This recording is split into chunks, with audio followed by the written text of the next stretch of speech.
Hi. I feel like I wanted to come on here and just chit chat a little bit about what I've been seeing online in regards to how people recover from alcohol and any kind of addiction. I see a lot of people putting down AA or putting down religion or making fun of each other. There's definitely a lot of support. I love the fact of the support in other areas as well. And I just wanted to come on with my own perspective. So when I came into recovery in 2009, I was at my wit's end. I did not know how to get help. I knew I needed to quit drinking. People made comments. I wanted to join the army, hoping that they would help me quit. I've been to counselors. It was I had no idea what was wrong with me. Like, how can somebody know that something's killing them and still not be able to stop? When I got into detox, it was it was such a weird situation because I had been drinking all weekend. I was driving 110 in a white out on my way to Regina to meet my sister, knowing full well that she would probably not be able to make it. And in my head, all I could, as I'm looking into the distance, and believe me, I thought there was a semi in front of me. You couldn't see 2 feet in front of yourself driving at the speed I was driving. And I thought to myself, you know what, Billy? And I was getting all these dreams. So by this time, I was already hallucinating. I had delirium tremors. This has been going on for years. And I said, you're on a line, you're on a fence. You're either going to go this way and find that green grass everybody talks about, or you're going to die. You have no choice. You have to pick now. And that day I got into detox. My first AA meeting was the very next day, and I was able to meet people who I could relate with.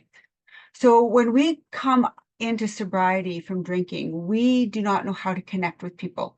How do you tell your family what happened while you were drinking? And I know they question. They questioned me, or they had no idea how bad I was. How was I able to function? How was I keeping it together? How was I working? What was I doing? Why wasn't I coming to functions?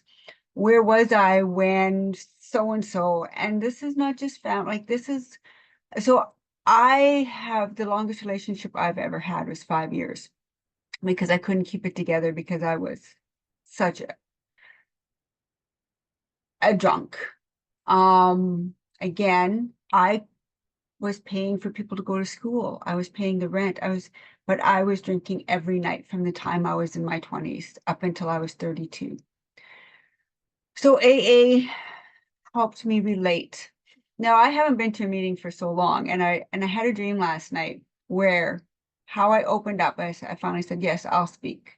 They had been asking in this dream for me to speak, and I'm like, well, I haven't been for a while. I don't know what to say. I don't know if I'm going to. And I will open up with, hi, I'm Billy. I'm a recovered alcoholic.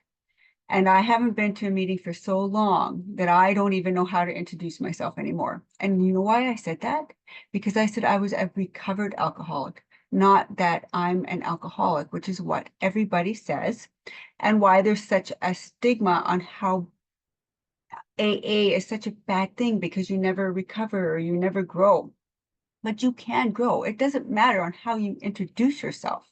It's how you recover and how you stay recovered, how you stay sober, how you stay away from the alcohol, the gambling.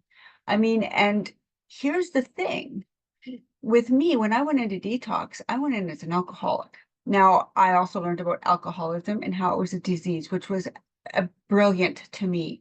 I had a reason why I couldn't quit. When I got into Pine Lodge, which was my 28-day program, I came out a drug addict and compulsive gambler because those are my gateway drugs. Those are still things I have to watch out for. And some people, it's food. So it doesn't matter where we find our community and our support as long as we have it. I haven't been to AA since 2017. My son was young. I had gone almost religiously. I was volunteering for a while until I hit my relapse. When I hit my relapse, I wasn't going to the meetings. So I started up again. I didn't like I didn't enjoy taking my son to that emotional room.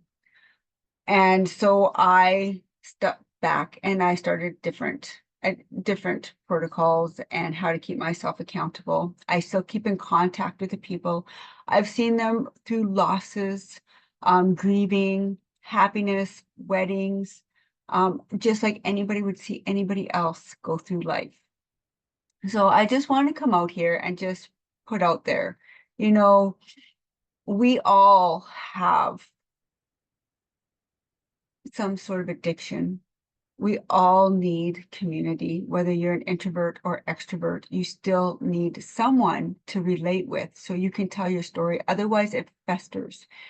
And this past little while, I have gone through hell and back. I have stayed sober.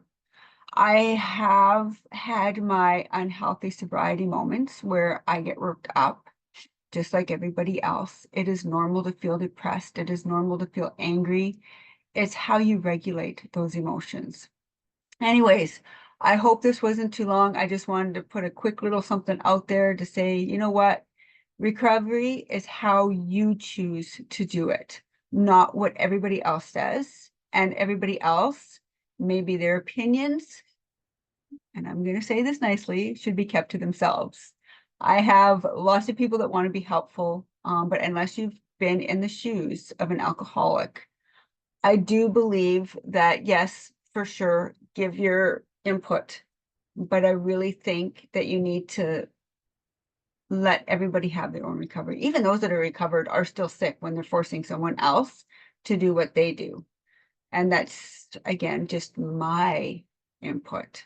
Anyways, I'm happy for everybody who has hit recovery in any which way, whether it be alcohol, drugs, food, sugar, adrenaline rushes that is also another addiction. And trust me, I hit that one after I sobered up.